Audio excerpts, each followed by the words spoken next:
Hey everybody, what is happening? Hey guys, geez, I'm actually downloading this or uploading this on Saturday, so this is late, and I've gotten a couple emails from you guys. But let me hold on. Speaking of emails, we recently switched servers, and my email has been acting funky, and I just got onto our cPanel from where we host our site, and realized I have a bunch of emails from you guys that I have not seen, have not responded to, and I still can't even get them on my phone. I'm not sure what's going on. So if you sent me an email over the last few weeks and I haven't gotten back to you, I'm sorry. I'm going to go through those things and hopefully fix that deal. So why is the show late? I'll tell you why. I just spent the last week in Lake Tahoe with a bunch of high net worth people, top producers. It was fantastic. It's a group. It's a invite only group, kind of a thing called GoBundance. It's really a fabulous group. If you can check them out. If you're interested in maybe attending something, let me know, and I'll see about. I'll look into maybe introducing you. But it's an invite only group, and pretty cool. We had who showed up there. If you watch Shark Tank, Robert Herjavec showed up and hung out, and we got to spend some time with him. And so I got a selfie with him, of course. And he brought his girlfriend Kim Johnson from Dancing with the Stars. Yeah, I got a selfie with her too. So anyhow, pretty fun stuff. So look, before we get to today's episode. A few days from now, I'm going to be hopping on a plane going to New Orleans for Keller Williams family reunion.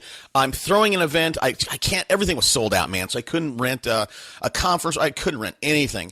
So I'm staying at the Hilton, and we're gonna, on Sunday night about 6 p.m., we're going to crash the lounge there. So if you're around, send me an email, and look, send it to my Gmail and I'll give it to you. I almost never do this, but, superagentslive@gmail.com, and let's coordinate. I'd love to meet you. We went last year, and I met a bunch of listeners. I almost said fans. That's not cool. A bunch of listeners, and man, it's really nice to connect with you guys. I recently, speaking of connecting, we have listeners in 130 countries. I recently just yesterday hopped on a call with a guy named Kevin McCallan, and pretty cool, man. He signed up for radio. So you know what that means? That means we are international. How about that? Okay. Let's talk about today's ep. This is one, I'm not even joking, you're going to want to listen to twice. Okay? This guy delivers the goods. So he started out, it's a husband and wife team. They're doing about 300 deals a year, a little bit more than that. And I know some of you guys are out there going, I can't relate to those 300, 400 deal people because, they have big budgets and blah, blah, blah. Dude, we get into the weeds, man. We get into the weeds both philosophically, and why he thinks your business should be, prospecting based, but then have a marketing focus. And we talk about how, being a prospector and a marketer instead of just one or the other. And by the way, right, a prospecting business is a chase type business. When you have a marketing business, it's an attract business. But he talks about coupling those two disciplines and how that adds a multiplier effect in your market. One section I want you to pay attention to, if you can, around minute 18, dude, he spends 3 minutes dropping like a super condensed strategy for building your business. I was listening to it and I was like, whoa. So anyhow, pay attention to that one. I actually rewound it and listened to it a couple times. We talk about why you should have a FISBO channel, an expired channel, as well as the what he thinks, sort of the magical effects of being able to time block.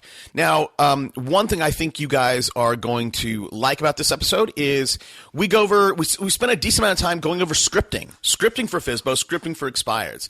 And he shares a story where his wife, brand new to the business, he gives her one of his scripts, and she starts calling. He comes, he leaves the office, comes back around lunchtime, and he's like, "Hey, honey, how's it going?" She's like, God, not that great.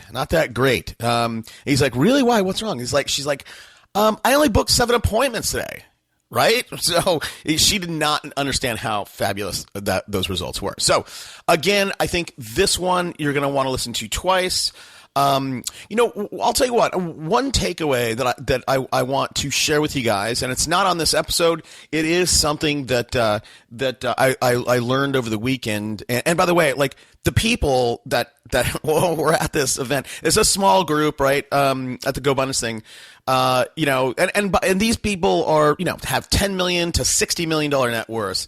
And, one thing that really spending time with, like a $50 million guy, the takeaway I got is, the fact that money is unlimited. It's out there everywhere. Money is unlimited. And all it is just, to get it, it's just energy, and it's expending that energy on the right tasks. So that's it. Let's get to the intro. Welcome to Super Agents Live. This is the one place where you can come and hear the most successful people in real estate. You'll hear how these super agents built their businesses, how they stay productive, and how they stay motivated. Who am I? My name's Toby Salgado, and I made my first $1 million in real estate. Yeah. And I'm your host for the next 30 minutes while we talk to yet another amazing real estate entrepreneur. Stay tuned. Let's go! Yeah! Okay. Look, normally we drop, we tell you guys about radio, right?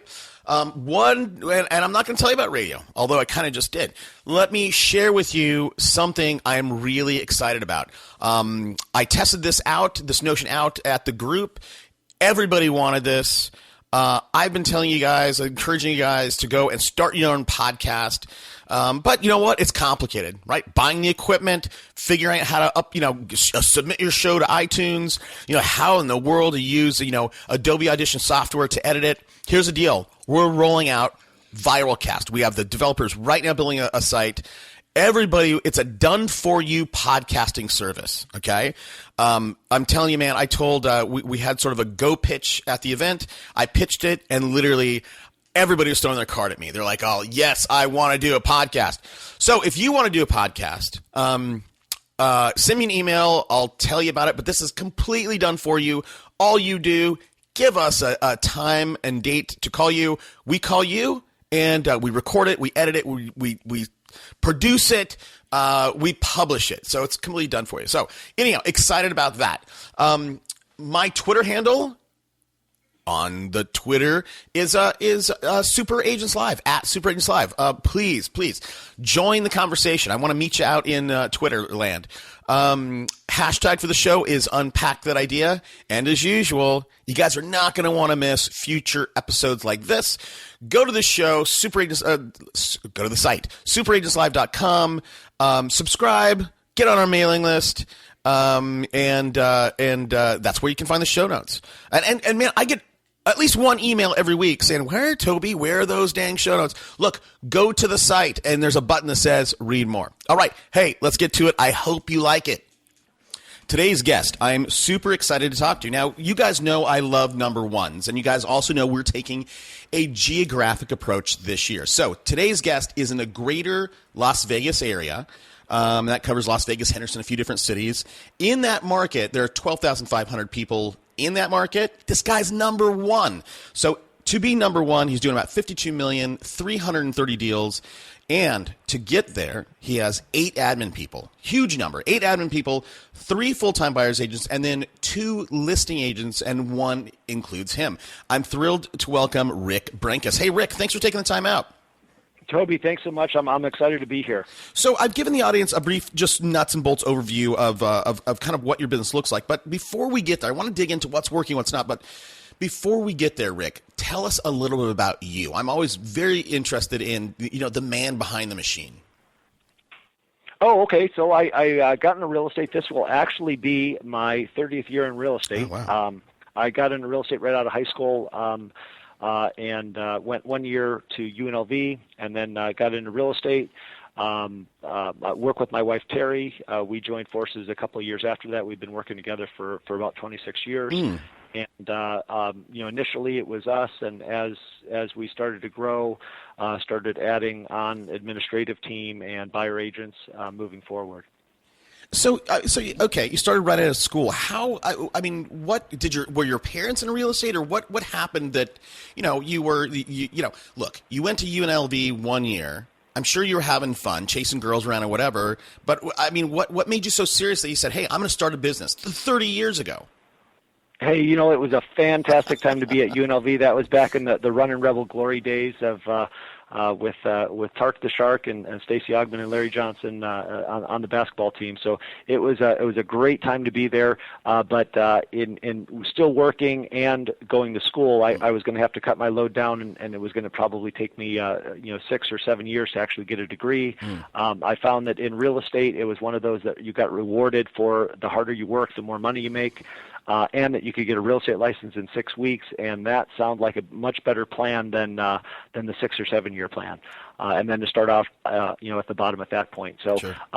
My first year did not set the world on fire. My first year in real estate, I think I sold 11 or 12 properties, and at that time, much lower sales price, so barely made the $1 million club, which was a big deal back then.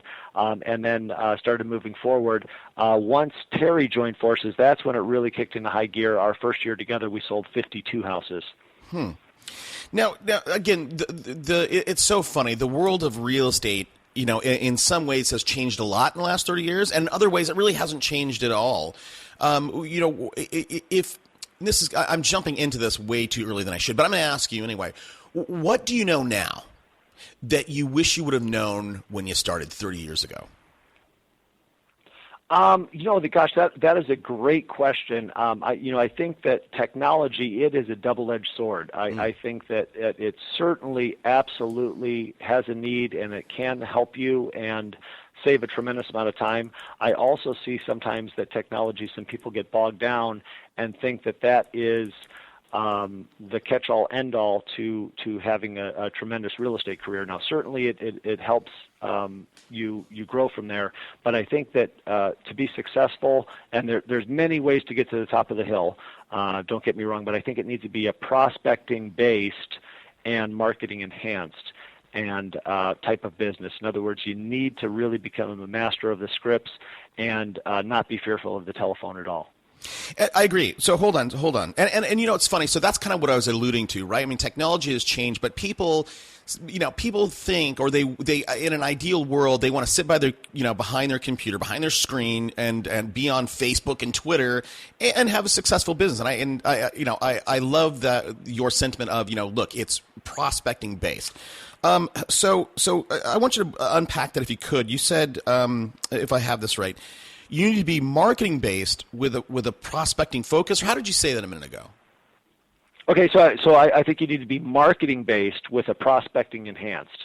In other words, that you can't just get a billboard or run an ad or do a lot of mail outs and expect business to come in. You need to be a master of the telephone. I think prospecting comes first, and the marketing just kind of enhances what you do.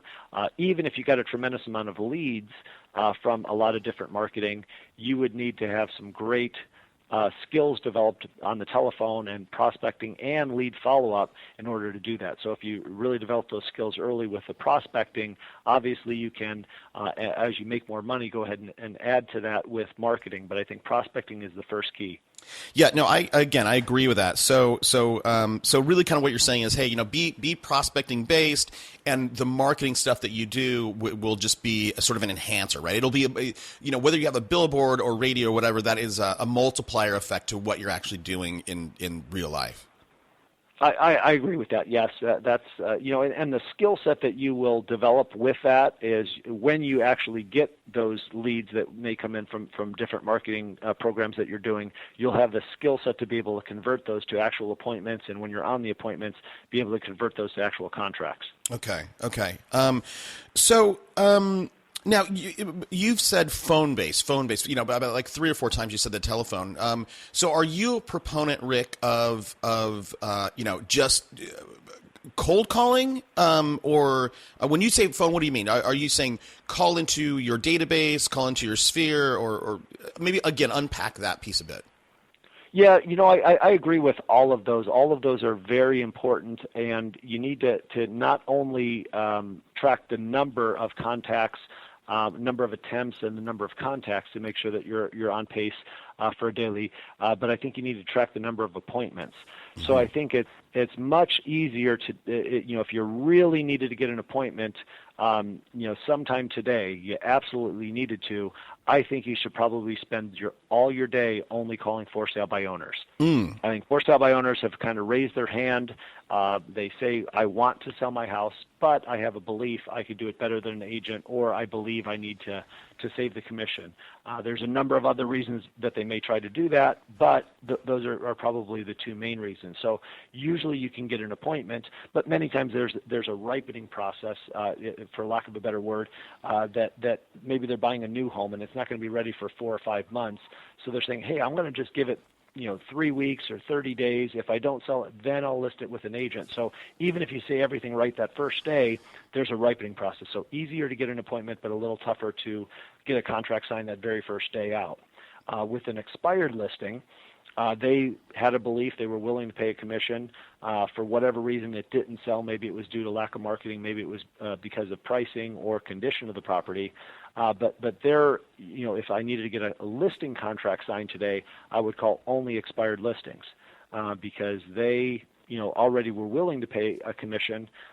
So now all I need to do is convince them to either correct the condition, the price, or explain that I'm going to do a better job of marketing, not drop the ball, or whatever may have happened last time. But I think you need to be well-rounded. I think you also you absolutely must contact your past clients. Over the long haul, that will be the lifeblood of your business. Mm-hmm. And then have your antenna up at either social functions, wherever it is that you're going to find these people that are kind of raising their hand. They're thinking of selling in the next couple of days, and those could come from a variety of, either from marketing, open houses, sphere of influence, past clients. They can come from a variety. And it also kind of breaks up the monotony of just being on the telephone all day. I think the best way to do that is to actually have scheduled time block times that you're going to do your lead generation and lead follow-up. You can lump that together or you could separate it out. But lead follow-up, you can generate leads by the dozens. If you don't have a follow-up system, they could fall by the wayside. Yeah. Well, so I got to tell you, if someone listened to just that last 3 minutes, I mean, that's it right there. I mean, you just explained everything that someone needed to do to start their business. That was an incredible amount of information that I think a lot of people are not going to be able to digest that quickly. So let's back up a little bit. So if you needed an appointment today, call FSBOs. If you need a listing today, call Expireds. And I want to talk about the skill set because you said, calling into these 2 groups, you're going to become well-rounded. You're going to get that skill set. So for both of these, and again, there's so much that you just said there, Rick. Because I do want to talk about that customer development, that ripening process as well. But let's talk about that skill set. And being scripted, right? You got to be very scripted on both FSBOs and Expireds, and get that skill set. How does someone, if they don't have that skill set, and I'm talking too much, that skill set is being able to work on the phone. That skill set is knowing the scripts. Where does someone start? Well, somebody starts with number 1 is just having the desire. Okay. And, I'll tell a quick story. My wife's very first day in real estate, she had a real estate license. I had an appointment to go out and show some houses.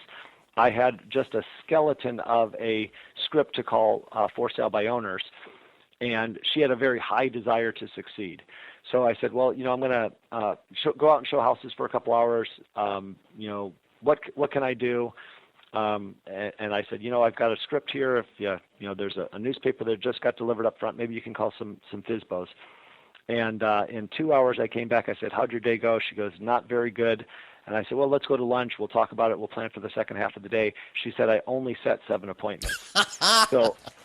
So very first day in there, rough skeleton, just a high desire to succeed, and just setting the appointment. So number one, it's understanding that the telephone is not designed to convince them to list the home or to correct them if they're overpriced or to correct any problems or challenges they may have with condition, if you're looking at pictures or so on. All it's designed to do is to set an appointment. So number one is be very clear on that. You want to get face-to-face. There's a number of different great training programs, or I don't know if your companies have great training programs or where you can go, but there is a number of them out there and have a semblance of a script, and to probably have a role-play partner and to practice for about 15 minutes and make sure that you do it out loud. If you just are reading a script, I find that it's radically different. Kind of reading it, it sounds real good, and then all of a sudden when you start to talk out loud, it doesn't go exactly the way you want. So you want to have some semblance of a script that you can follow there. But I think the desire to set appointments and to get better, and just frame it that understanding it's not a matter of convincing them that they have to list, it's just a matter of convincing them to meet with you. Okay. Yeah, no, I agree with that. So, with that script, right, some semblance of a script, and you want to convince them, you want to persuade them to just meet with you, is that the most effective way to do that? Is it, in your mind, Rick, should I be asking questions, right? If it's an expired, like, hey, why do you think it didn't sell, right? Is it probing in terms of asking questions? Is that the best way to get appointments? Or is it just a script of, hey, listen, I'm better than the last guy?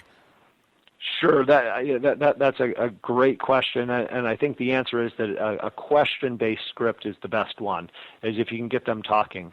What did your agent do that you liked best? What do you think the agent should have done? Why do you feel that the home didn't sell if you're talking to an expired listing? If you're talking to a for sale by owner, how's the traffic been on the house? Many times they're going to say, oh, it's been great. Have you received any written offers? Many times they're going to say no. So it's again, kind of, they don't realize that they may have a problem. Getting them to talk about the house. What upgrades have you done? And especially if they've done some upgrades, they're really going to talk about those things. So when you meet with them, make sure that you point them out, that you've noticed them, and that is going to help their home sell. So it's asking a lot of questions, taking a lot of notes, and giving them back what they already gave you on the telephone. Yeah. And I think the other thing, and I think you'll agree with this, but I when you start to ask questions and probe into, what didn't work, what do you feel, should have been done, I think you turn from a salesperson, which, many people think of realtors as a kind of like a used car salesman, but you turn from a salesperson into an advisor, right? Somebody that, hey, listen, I'm the expert. I can help you. Help me understand what you feel went right or didn't go right. Absolutely. And by being that advisor, they don't care how many sales you've had. Right. If you're new to the business or if you've been in business for 20 or 30 years, they want to know that somebody is interested in what's important to them. So being that advisor, that's a great word, and that's probably the best way. And then don't be afraid to ask for the appointment. Yep. Yeah, no. How would you wait? So I'm going to ask some questions, right? What upgrades, whatever, all this stuff. How would you weight the questioning around time frame, right? Because if it's an expired, right, many times it's going to expire because it's going to be conditioned. At the end of the day, it's price. So how how important is time frame and when you are considering an expired or FSBO in your mind? So yeah, with many expired listings, odds are that probably about 75 or 80% of them, I don't have an exact science on this, but probably close enough for government work, as they say, but about 75 to 80% of them will list their home within the next 7 to 10 days. Got it. Okay. So you need to be early and often, and sometimes they're so overwhelmed with the calls that you can call them at 10 in the morning and get one answer, and call them back at 4 in the afternoon and get a different answer. So you want to be early and often, and understand you have a small time frame. If you make contact and say, okay, great, well, I'll follow up with you in 3 or 4 weeks. By the time you call them back again, they're gone. They've already listed. So you need to be quick there. With a for sale by owner, you need to get face to face. And then be that trusted advisor along the way, and to be able to, bring up points of differentiation, or kind of plant seeds of doubt that they'll be able to get it done. They may be marketing a home, for example, on a limited number of internet sites, and then when you can talk about the sheer number of homes the sites that you're going to market it on, it kind of will blow them away that they can get so much more exposure by going with you. Right. So let's talk. Earlier you said, if it's a for sale bidder, many times they'll say, well, let me give it a couple weeks, a month. I'll try to sell it myself because my new house, that's new construction house, that's not going to be ready for 4 or 5 months. What you said earlier, Rick, was there's a ripening process, right? Fundamentally, there's and I want you to speak to the difference. One is a ripening process, which in my mind, Rick, is as this person gets their new house gets more and more complete, their sense of urgency is going to increase, progress along with the construction with their new house, for example. And two, right, there's a customer development process. How do you see, what should somebody think about in terms of developing a customer along the way, that 4 or 5 months for their new house, or developing that for sale by owner to move them away, that mind shift, say, listen, you should spin the commission and let me sell your house? Sure. So what you need to develop is a system for follow-up. What I like to do is what I call my 18 and 6. 18 contacts over the next 6 weeks. And what I want to do is I want to take over the complete mind share. So when that decision is made, it's late at night, they're frustrated, they had an open house all day long, nobody showed up, or somebody was supposed to come with an offer, they didn't come in with an offer last week, and when they're ready to list, they'll usually come down to 1 or 2 or 3 agents that it's between, and you want to be one of those agents. Sometimes they will agree to interview all 3 of them. Sometimes they'll just make a decision and pick one of them. So you want to be, of the number of agents that follow up, there's a huge drop-off from the time that somebody contacts the for sale by owner, and the appointment may or may not go right that very first time, that there's a huge drop-off that many agents never contact them even a second time. What I do is I send them a postcard, an email, and a phone follow-up every single week, so 3 contacts a week for 6 weeks.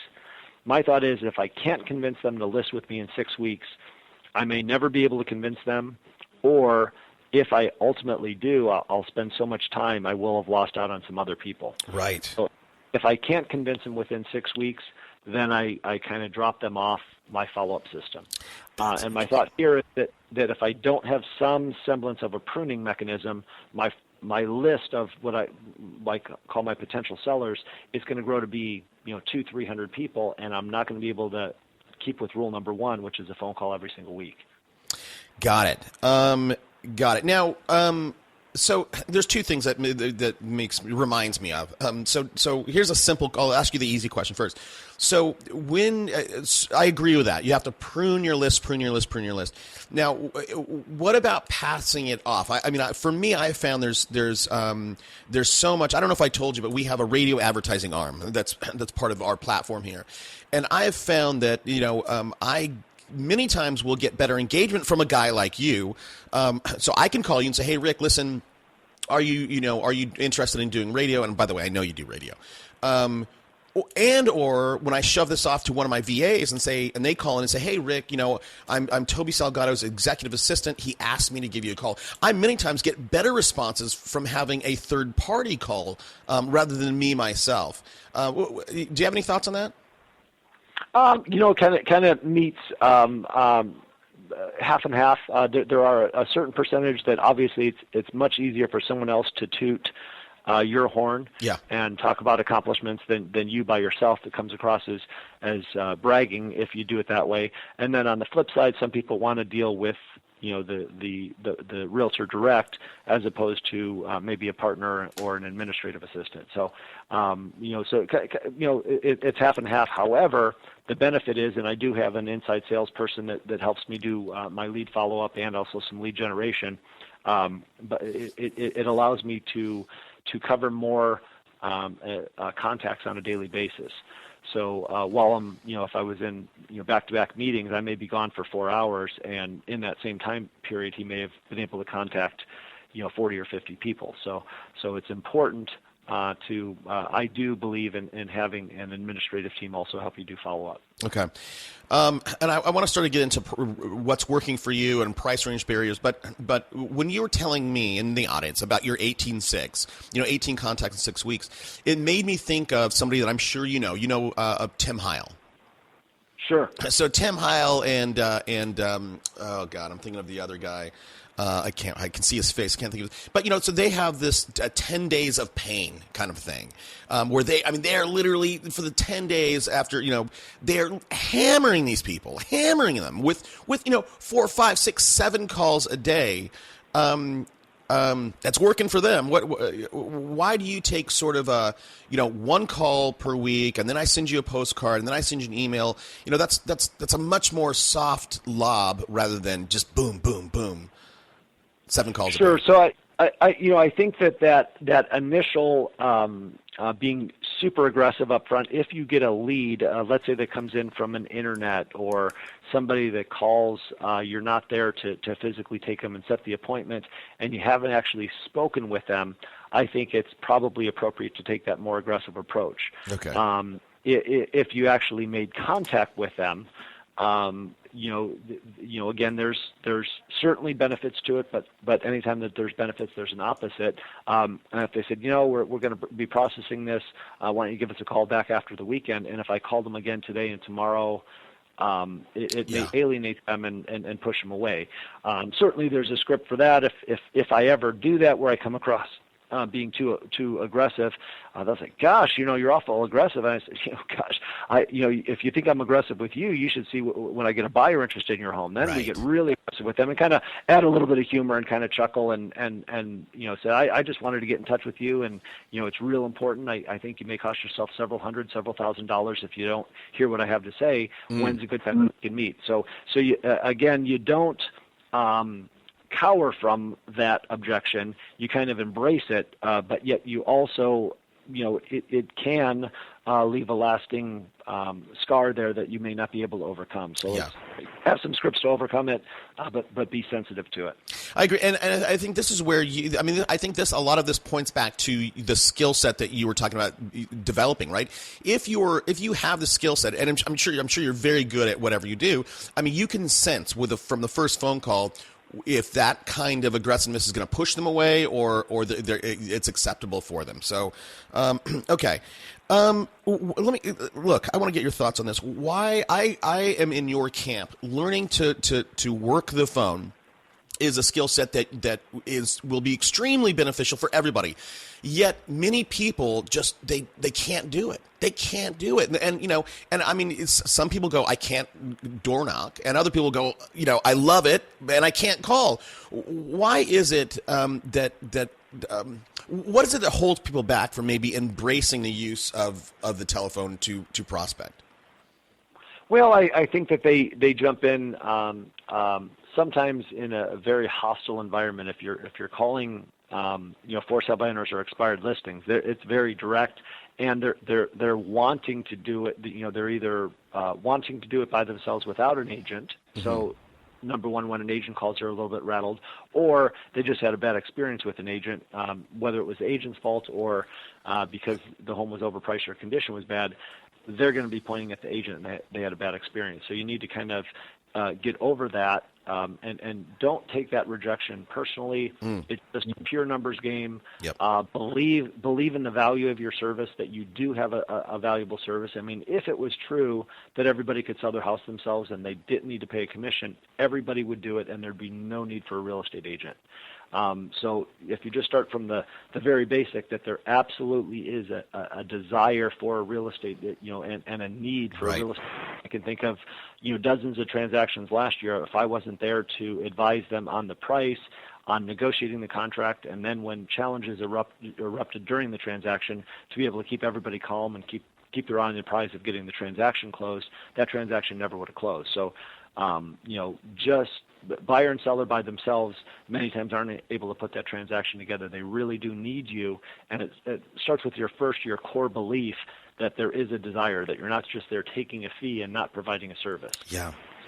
So once you can get past that, that many times helps people get more comfortable with it, and then start up with some more friendly, maybe holding open houses, which is a more passive activity. They're coming to you, and then those people, if they've left you a correct name and phone number, they're expecting some semblance of a follow-up. You say, hey, would it be okay, or if I had some great information that I could add, what would be a good email address that I could send to? Great, and if you ask for their and get their permission, you're just doing what they said that you were going to do, and that's in following up with them. So that helps people get more comfortable with the telephone. But I think whether you're doing all open house, open houses, door knocking, mail outs, internet advertising, radio, television, phone book, whatever it is, you're going to have to get some skill sets on the phone. So I think developing those skills on the phone are going to translate into however you're lead generating. I agree. And look, I love the thing that you said a minute ago. You said something along the lines of, you should listen to me. This is not exactly what you said, but you should listen to me, because if you don't, it's going to cost you thousands of dollars. So it might be worth your time. I think that's how you lead it into it. So let's say we go through this process. We know how to work the phone, blah, blah, blah, and expireds and FSBOs are just two different channels, right? So obviously, everybody has their sphere. That's a third channel. Now, when we talk about seller magnets, what are some of the things that you're doing? I know you're doing radio, and I want to talk with you about how that's working for you. What are some of the other things that's working for you in Las Vegas? So past clients are huge. We do 3 client appreciation events a year. We do a Easter egg decorating and jump house with decorating cookies. People with young children and or grandparents absolutely love that. We rent a neighborhood pool out in the summer, and we have a little pool party, and then in the fall we do and again, invite them to our office. Everybody in the office decorates their doors. We do it together collectively as an office.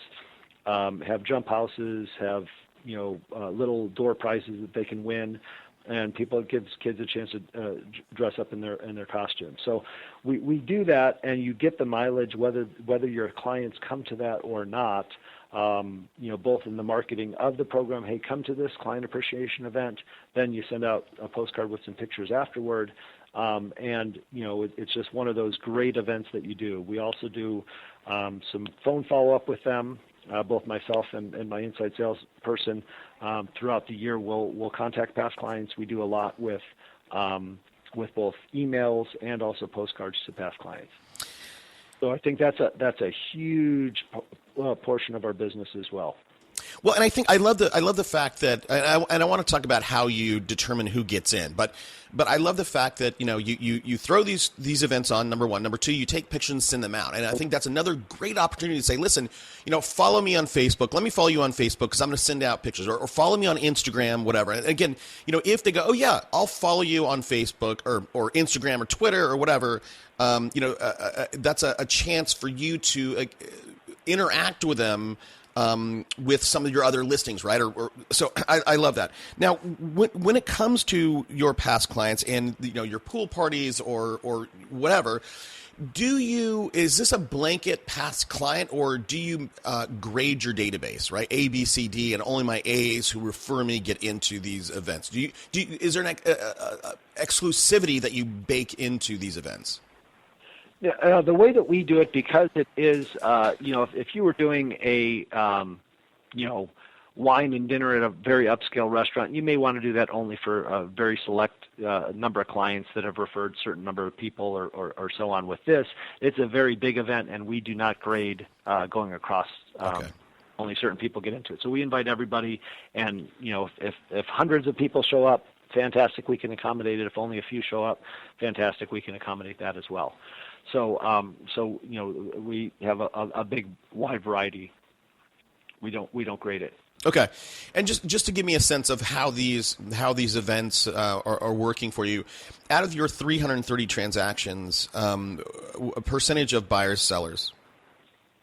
So it's about 75 to 80% on the about 75% on the listing side and about 25% on the buyer side.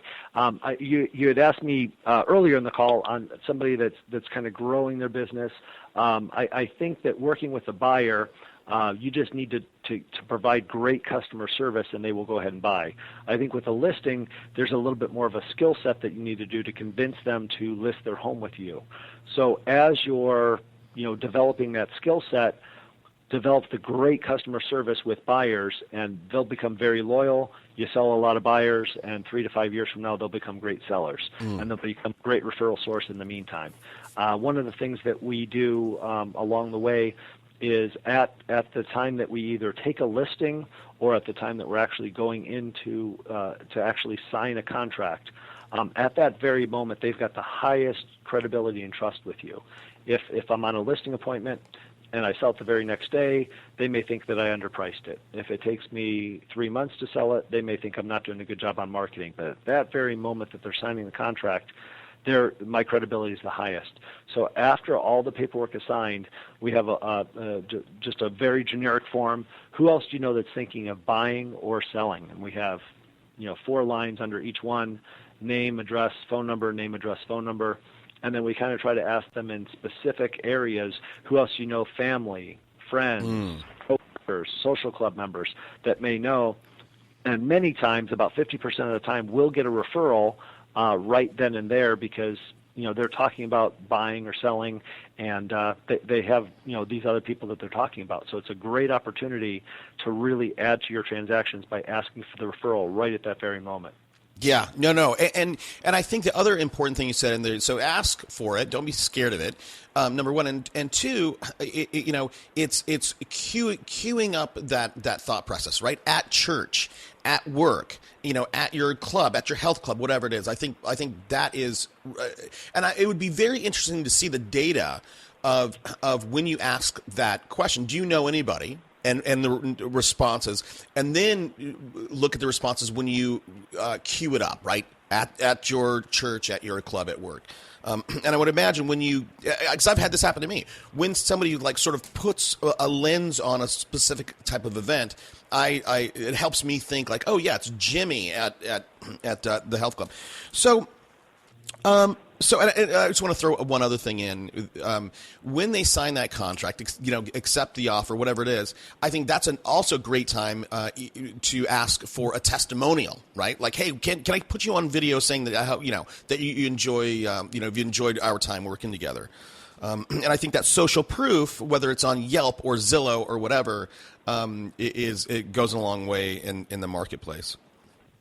Sure, I think that's a great opportunity. From the time that you get an accepted contract until it closes, there may be a couple of bumps along the way. But again, at that very moment, they're very happy, and that's a great time to ask for either a written or a video testimonial. Absolutely, that's a great point.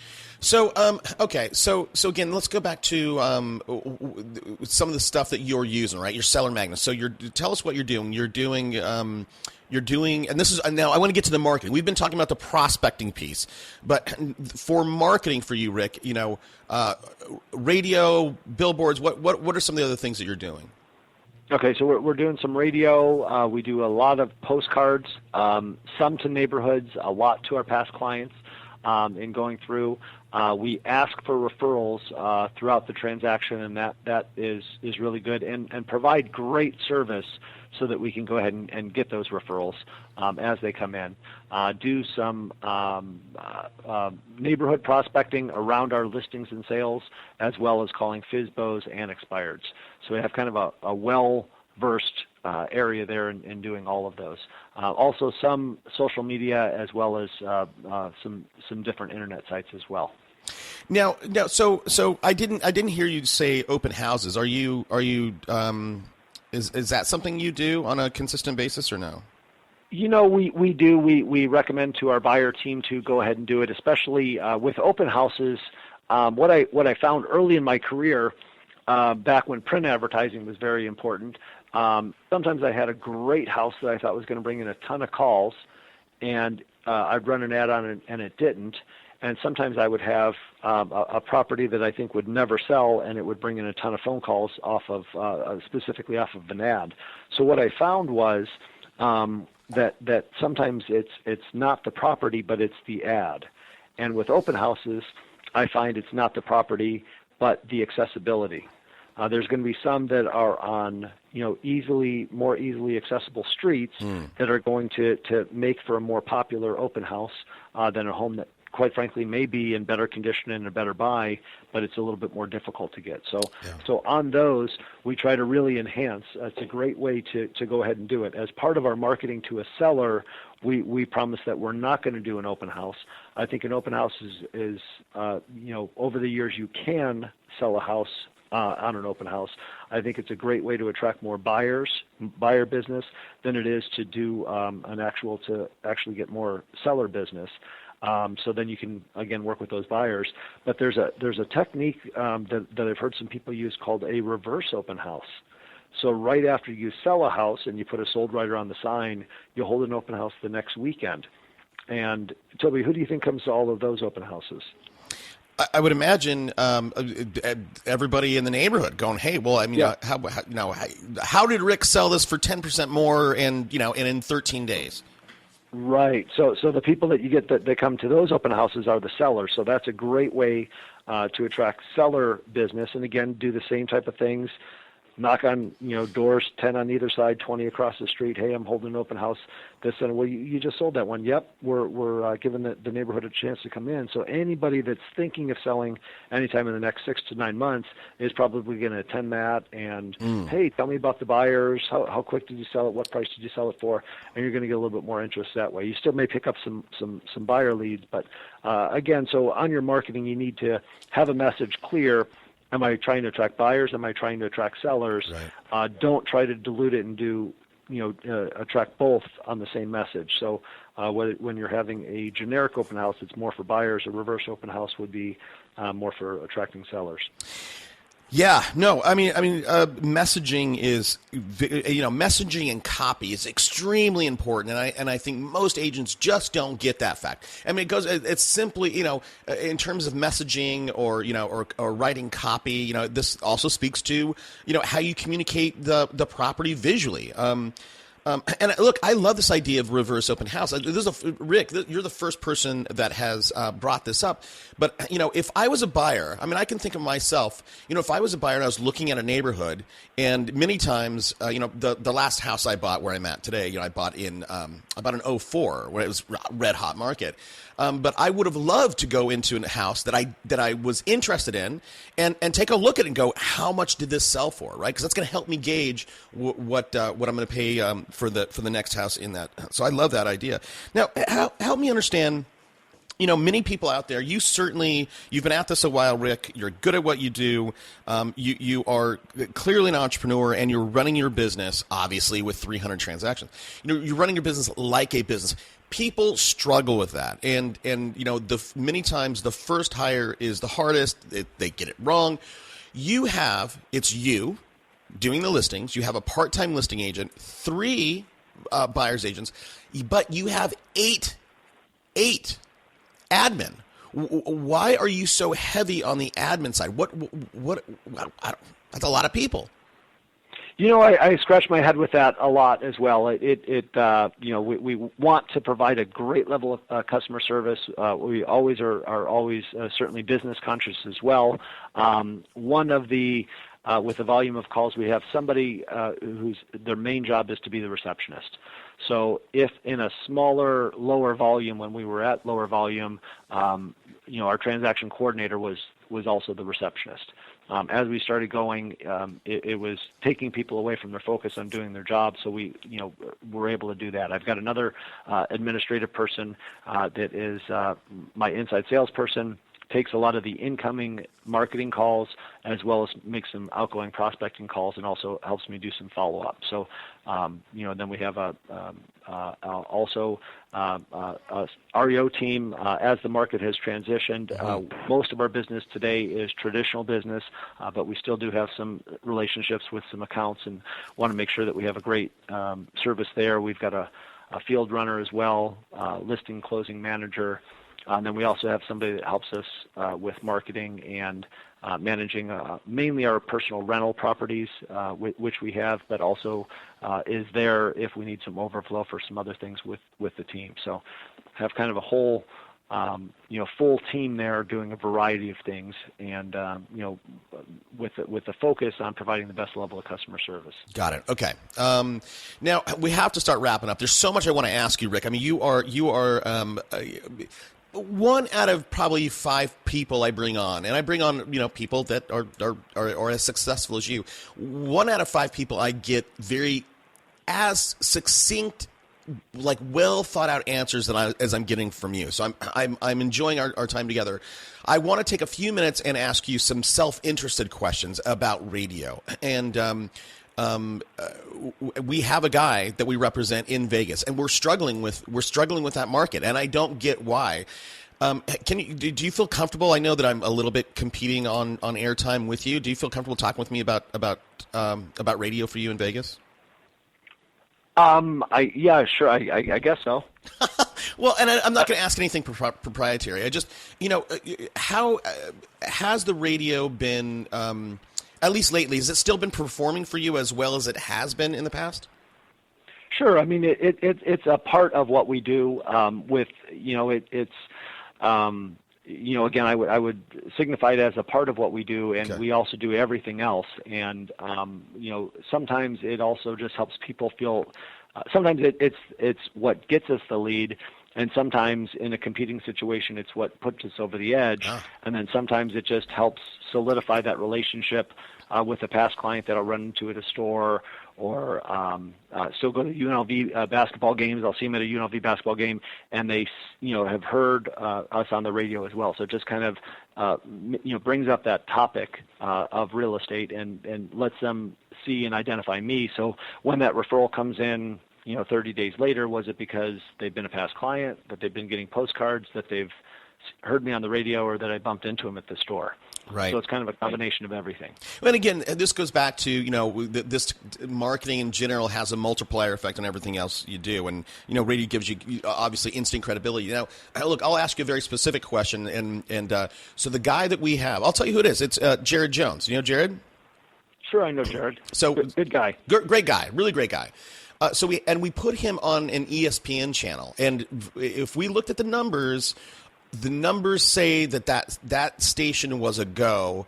And again, it's just not kicking.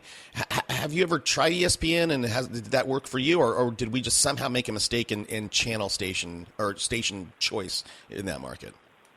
I can't remember if we did. We've tried a couple of different stations, and some of them, again, you just like any marketing, I always recommend doing a red light, green light.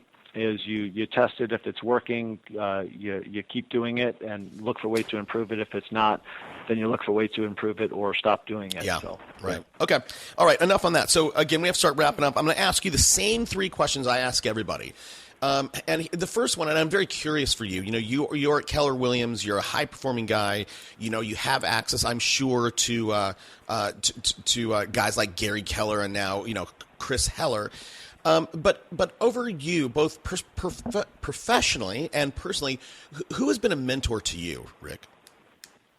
A lot of those. Gary Keller is very instrumental in our business. Early on, we attended a lot of Mike Ferry seminars, and still very fond of a lot of the things that Mike's taught us.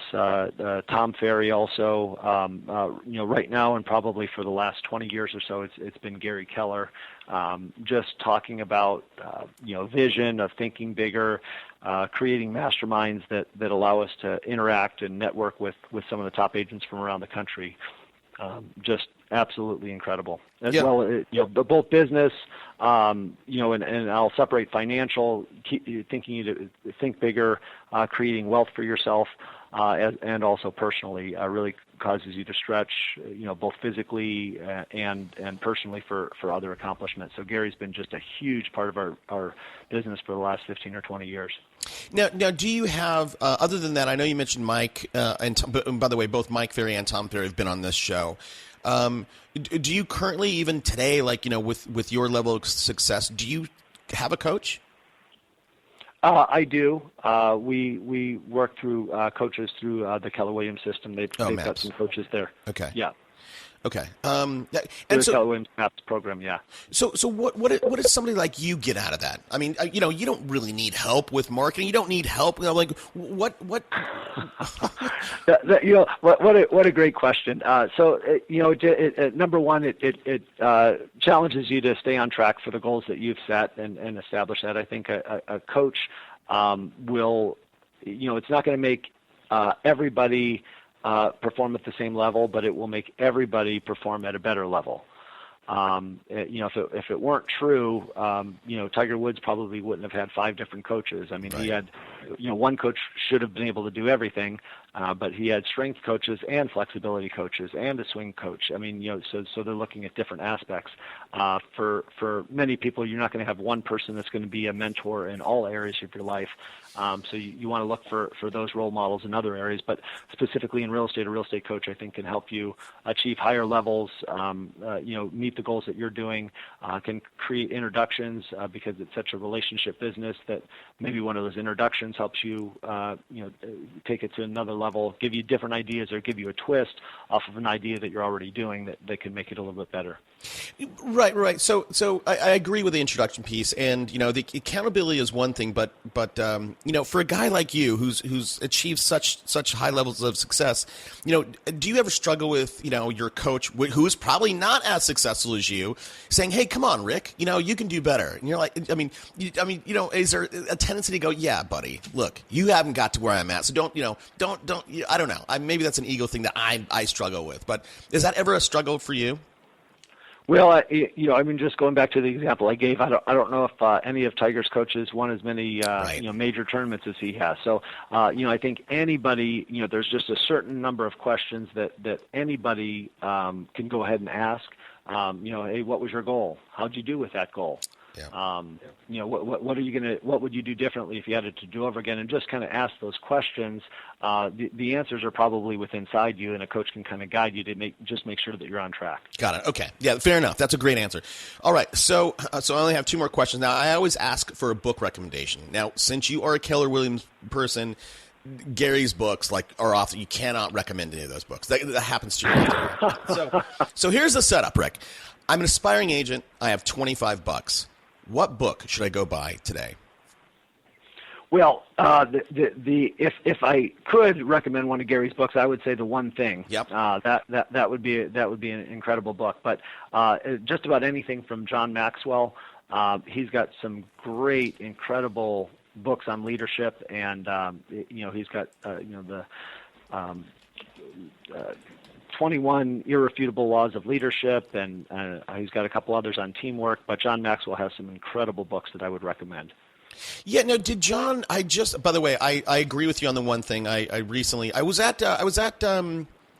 in Orlando. Were you in Orlando for the KW family reunion? I was.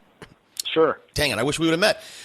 So on the plane back, I listened to The One Thing. I really enjoyed it. Now, John Maxwell, did he write the 22 Immutable Laws of Marketing, or is that somebody else? Because I just went through that one.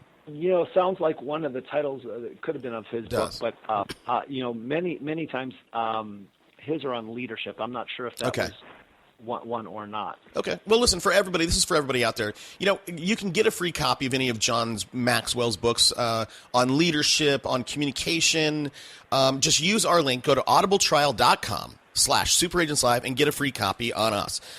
So my last question to you, Rick, is for you, man. I wish we would have had more time to get into the dynamics of working with your wife for the last 26 years, but we don't. But do you have a personal habit that you feel has contributed to your success? I work hard. And I get up every day, I prepare to succeed, and I plan to succeed. And I'm willing to put in the time and effort for that. So that is and it really is a dynamic team. The fun part about the business for me is to go out and meet with sellers, help them resolve a challenge and an issue, and move forward. And Terry's done a lot with the infrastructure of our team in creating a great systems so that things don't fall through the cracks. So I think you need kind of a balance of both.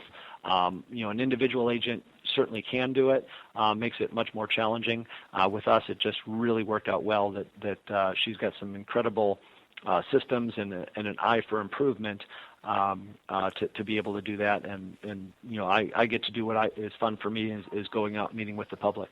Yeah, you know what? And look, so I just working hard, work ethic, right? I mean, that's what you said, and it goes back to being on the phone, right? This business is a numbers game, right? So if you can outwork the next guy can be smarter than you. The next guy can have a bigger marketing budget than you, but if you can outwork him, you will win. So listen, Rick, I always